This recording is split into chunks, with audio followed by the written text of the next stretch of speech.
So nominal versus real return. So nominal return means just what did you get? I got 10%, I got 12, 8%, 4%, whatever else. Real return is your inflation adjusted return. What did you get after inflation? Right? And so if bonds are making 5% per year and inflation is 3, then your real return is 2, right? If stocks are making 10%, equities are making 10%, and inflation is still 3%, then your real return is 7, right? That track? And so here's what people get super wrong, right? Is they look at 5% and 10% and they say, oh, it's only twice as much. So I don't know if I want to go through all that volatility for twice as much money. I think you should, but some people think that. But here's the difference.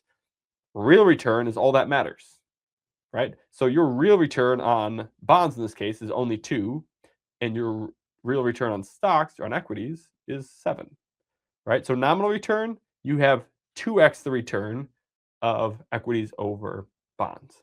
But real return, 7 to 2, that's 3.5 times the return.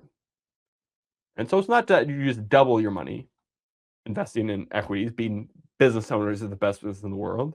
You 3.5x it in real dollars, right? And this is why I think a lot of people miss and why they don't really contemplate exactly how much they're missing out by having too much of their money in target date funds and things that are getting 10% or only 10% of their money being only making bond returns for their whole lives, is they don't realize that they are actually giving up a 3.5 times real multiple for a and instead of just a 2, right? It's literally 3.5 times more. And that amount over 10, 20, 30 years is just astronomical. And so part of my whole goal, right, is to help people. That's what we have this channel for. That's how I manage people's money in real life, is to help people become better investors, right? To be business owners in the best business in the world and to stay the course, to be invested, stay invested, reap all these benefits, even during the scary times, even during the uncertain times. That's what we're here for. So that's a key difference.